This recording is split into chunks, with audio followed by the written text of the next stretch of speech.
Last 6-7 में 2 कार्यक्रम है हमारा। एक तो प्रयागराज का दर्शन करना, महाकुंभ में स्नान करना और आज सम्मान जो गौ आधारित प्राकृतिक कृषि है, जो गौ कृपा अमृतम का जो प्रयोग है, तो उसका जो हमने अभी 6 साल से प्रचार प्रसार किया, उसके बदले में आज हमारा यहाँ पे सम्मान होने जा रहा है। हमारे साथ गुजरात के उपेंद्र भाई नाथाणी और नीलकंठ भगत जी भी आए हैं और साथ में भगत सिंह भाई जो बंसी गौशाला का प्रतिनिधि की ओर से आए हैं। ये सब हमको ये आज हमारे लिए खूब खुशी की ये धन्य घड़ी है। अक्षय कराना, अगर आप पंचगव्य का नित्य सेवन करते हैं तो आपके पाप नित्य समाप्त होने लगते हैं और आपका शरीर धीरे धीरे निरोगी होने लगता है। अगर हम बात कर रहे हैं कि आपके कर्मों से आपको कैंसर हो रहा है, आपके कर्मों से आपके बच्चे नहीं हो रहे, आपके बुरे कर्मों की वजह से आपको आर्थराइटिस हो रहा है, तो ये सारे कर्मों का क्षय आवश्यक है। और सबसे सरल उपाय बता रहे हैं कि पंचगव्य का नित्य सेवन करने से ये सारे कर्म आपके समाप्त होंगे। हम आंखों की बात कर रहे थे, सबसे महत्वपूर्ण इंद्रिय हमारे शरीर में हमारे नेत्र हैं और धीरे धीरे बहुत सारे केमिकल्स के, मेरी आवाज आ रही है पीछे तक, धीरे धीरे बहुत सारे केमिकल्स के सेवन की वजह से हम सबके घरों में छोटे छोटे बच्चों को चश्मे लग रहे हैं, छोटे छोटे बच्चों को चश्मे लगाए हुए देख रहे हैं ना आप लोग। मैं आपको एक बहुत सरल उपाय बताता हूँ, जिससे 1 से 2 महीने के अंदर कितना भी मोटा चश्मा हो, चाहे दूर की नजर कमजोर हो, चाहे पास की नजर कमजोर हो, केवल देशी गाय का पुराना घी 2 से 5 साल 10 साल पुराना घी मिले तो सर्वोत्तम। उसको आप थोड़े से नीम की पत्ती उसमें डालिए, थोड़े से वासा, जिसे हम अड़ूसा भी कहते हैं, थोड़ी सी पत्तियां देशी गाय के पुराने घी में, नीम की थोड़ी सी अड़ूसे की डाल के अच्छे से आप फ्राई करिए। फ्राई करके इस घी को आप छान के रखिए। केवल 2-2 बूंद आप स्वयं अपनी आंखों में इसको डालना शुरू करिए। 1 से 2 महीने के अंदर कितने भी नंबर का चश्मा हो, मैं आयुर्वेद में मैंने BAMS किया है और मैंने MD भी किया है और मैंने देश के सर्वोत्तम इंस्टीट्यूट से अपनी पढ़ाई की है। मैं कोई भी बात यहाँ से कहूँगा तो बहुत जिम्मेदारी के साथ कहूँगा।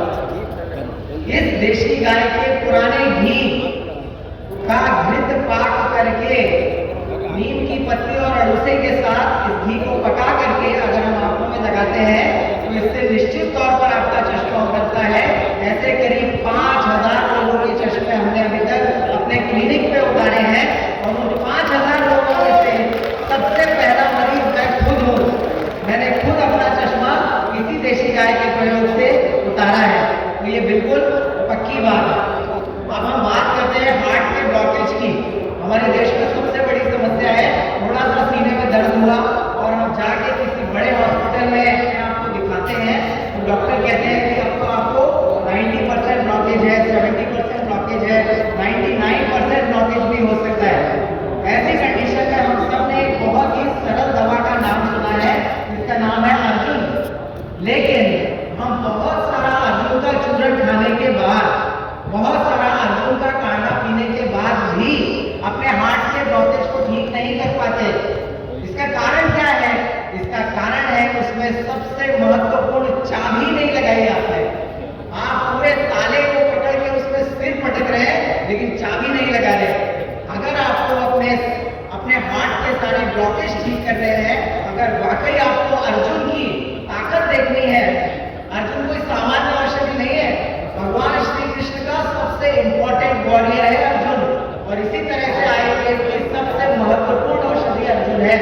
चाहे शरीर की गठवाने हो, मैं गठवानों की बात कर रहा हूँ, महिलाएं ध्यान से सुने, थोड़ी सी सोनोग्राफी कराई तो सबके बच्चेदानी में गठवाने, फाइब्रॉइड, छोटे छोटे लड़कियों को बच्चे नहीं हो रहे, PCOD की समस्या, पीरियड ठीक से नहीं आ रहे, बाल गिर रहे हैं, शरीर पनप नहीं रहा, मानसिक रूप से बहुत ही ज्यादा परेशान होकर वो घूम रही है। ऐसी सभी बीमारियां जहाँ पर शरीर में गठवाने हो, शरीर में छोटे छोटे ब्लॉकेजेस हो, आपके हार्ट में छोटे छोटे ब्लॉकेजेस हो, आपको बहुत सरल उपाय करना है। आपको अर्जुन का शीर पाक बनाना है। पानी लेना है 1 कप, दूध लेना है 1 कप, देशी गाय का दूध और अर्जुन का पाउडर डालना है 1 चम्मच और और इसको 1 कप बचने तक उबालना है। जब तक आप अर्जुन को देसी गाय के दूध में नहीं उबालेंगे, उसके एक्टिव एल्कलॉइड्स एक्टिवेट नहीं होते और वो ना आपके शरीर की गठानों को ठीक करेगा, ना आपके हार्ट के वॉल्स को मजबूत करेगा, ना आपके हार्ट के ब्लॉकेजेस को ठीक करेगा। लेकिन अगर आप देसी गाय के साथ उसका क्षीर पाक करते हैं तो वो निश्चित तौर पर आपके हृदय की बहुत अच्छे से देखभाल करेगा। 2 चीजें और मैं बता करके इसको समाप्त। शादी के पहले भूमि का पूजन करते हुए करते हो, कथा के पहले भूमि पूजन करते हुए नहीं करते हो। यही तो चेतनता है हमारी धरती माता की, जिसका पूजन करके हम कर्म करते हैं तो कभी हमारा अमंगल नहीं हो सकता। इन तीनों माता की रक्षा से ही भारत का मंगल होगा।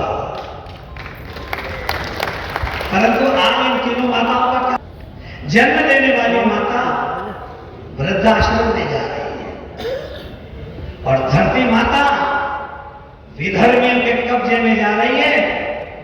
9,40,000 एकड़ जमीन आज वक्फ बोर्ड के कब्जे में है। हम रासायनिक खाद डालकर ये धरती माता को जहरीला बना रहे हैं, हम पाप का कर्म कर रहे हैं। इसलिए मेरे मित्रों में निवेदन करना चाहता हूं, वेद मंत्र हमें कहते हैं, धर्म ग्रंथों में कहते हैं, माता भूमि पुत्रो अहम पृथिव्याम, पुत्रो अहम पृथिव्याम। ये धरती मेरी मां है, मैं इसका पुत्र हूं। जननी जन्मभूमि से सर्वाधिक गण्यसी, जननी और जन्मभूमि ये स्वर्ग से भी महान है। गांव दुनिया के 63 देशों की करेंसी पर गाय है, भारत में नहीं है। 143 देशों के 573 वस्तुओं पर गाय है। 1858 से 2023 तक कपड़े पॉलीमर्स पर गोदर्शन में 145 देशों की डाक सामग्री पर गाय है। 1234 देशों तो 1234 डाक की व्यवस्था पर गाय है। 450 माचिस पर गाय है। 22,000 सिक्कों पर गाय है। गाँव विश्वस्य माता गाय विश्व की माता है। मेरे मित्रों, गाय के 4 थन हैं। ये चारों थन 4 वेद हैं। 4 वेद हमें अमृत तत्व देते हैं और गौ माता। Patel, what is your culture? What is your culture? तुम्हारी संस्कृति क्या है? सरदार जैसे कि वो तैयार थे उन्होंने कहा, माय कल्चर इज एग्रीकल्चर। मेरी संस्कृति कृषि संस्कृति है, क्योंकि हिंदू संस्कृति और कृषि संस्कृति एक ही है। जैसे हम पुनर्जन्म में विश्वास करते हैं, किसान भी अनाज का बीज डालता है, उसका पुनर्जन्म होता है, इसलिए हमारी और उसकी संस्कृति एक है। हम परोपकार के लिए काम करते हैं और किसान परोपकार की प्रतिमूर्ति है, इसलिए उसका हम सम्मान करते हैं। वो भ्रष्टाचार नहीं करता और वो भक्त भ्रष्टाचार नहीं करता। ये समस्या है। इसीलिए आज हमारे सामने प्रश्न आकर खड़ा हो रहा है कि हम परोपकार के कार्य में लगे हैं और इसलिए परोपकाराय वहन्ति नद्यः, परोपकाराय फलन्ति वृक्षाः, परोपकाराय दुहन्ति गावः, परोपकाराय बृहदं शरीरम्। केवल धार्मिक आस्था का विषय नहीं है, बल्कि यह देश की अर्थव्यवस्था, पर्यावरण संतुलन, जैव विविधता, जैविक कृषि और सांस्कृतिक विरासत के लिए भी अत्यंत महत्वपूर्ण है। भारत की सनातन संस्कृति में गौ माता को माता का स्थान प्राप्त है और उनके संरक्षण से ही देश की सामाजिक, आर्थिक और आध्यात्मिक उन्नति संभव है। गोचर भूमि का अतिक्रमण, गोवध, गोवंश तस्करी एवं दुग्ध उत्पादन के चक्कर में भारतीय नस्लों के गोवंशों का विदेशी नस्लों के संयोग से नष्ट संहार कर हमारी परंपरागत गो आधारित कृषि और ग्रामीण अर्थव्यवस्था को गंभीर क्षति पहुंचाई गई है। ऐसे में गो संरक्षण केवल धार्मिक विषय न होकर संपूर्ण राष्ट्र की समृद्धि एवं अस्तित्व का अनिवार्य अंग बन चुका है। कुंभ केवल एक पर्व ही नहीं है, बल्कि यह भारत की सनातन संस्कृति, आध्यात्मिक परंपरा और राष्ट्र धर्म का महान संगम है। 2025 के इस महाकुंभ का शुभ अवसर जब भारत अमृत काल में प्रवेश कर चुका है, हमारी सांस्कृतिक चेतना को जागृत करने और राष्ट्र की गौरवशाली विरासत को पुनर्स्थापित करने का पावन क्षण है।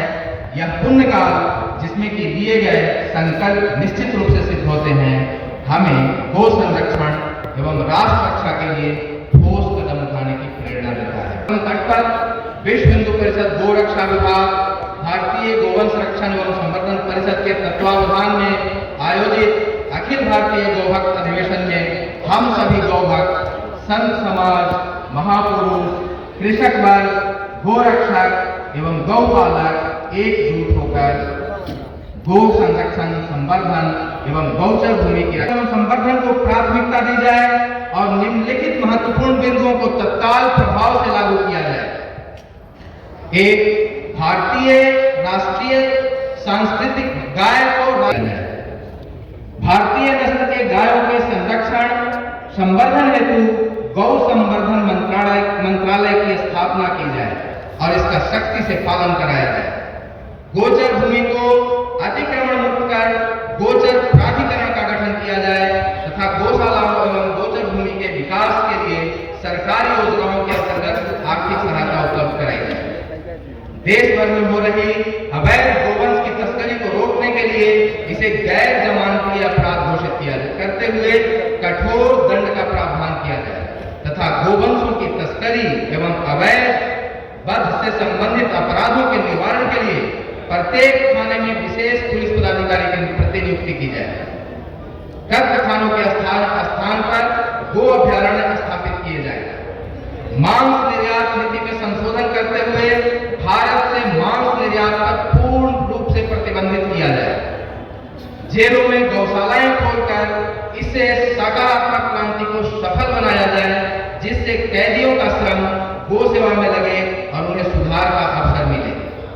गोवंश आधारित अर्थव्यवस्था को प्रोत्साहित किया जाए और गौग्राम आधारित कृषि, स्वास्थ्य एवं उद्योग नीति को अपनाया जाए एवं गो उत्पादों, गोबर, गोमूत्र, जैविक खाद, पंचगव्य आदि के उपयोग को बढ़ावा देकर आत्मनिर्भर ग्रामीण अर्थव्यवस्था को प्रोत्साहित किया जाए।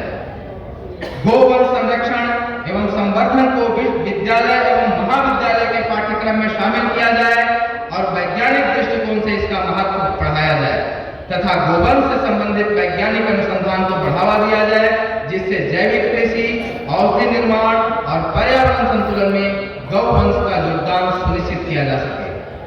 गोवंश के मामले के शीघ्र निपटारे के लिए विशेष न्यायालय फास्ट ट्रैक कोर्ट की स्थापना किया जाए तथा इसके लिए विशेष अभियोजन पदाधिकारियों की नियुक्ति भी की जाए।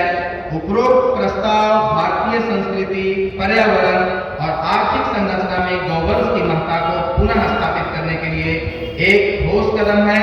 हम केंद्र और राज्य सरकारों से आग्रह करते हैं कि इन बिंदुओं को प्राथमिकता के आधार पर लागू किया जाए, जिससे गोवंश की रक्षा और संवर्धन सुनिश्चित हो सके।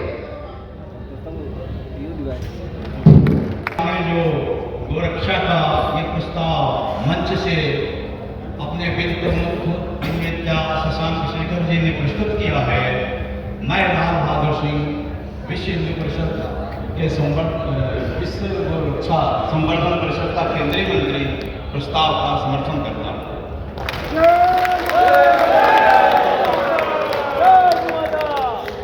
आज के गोरक्षा सम्मेलन में अभी जो गोवंश के बारे में प्रस्ताव रखा गया है, मैं विश्व हिंदू परिषद के केंद्रीय टोले की सदस्य नंदिनी गुजरात इस प्रस्ताव का अनुमोदन करती हूँ।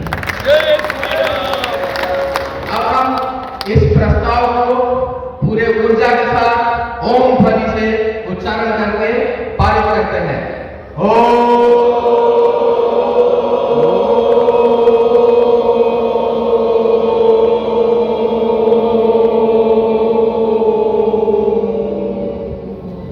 गौ माता की जय, गौ माता की जय, गौ माता की जय।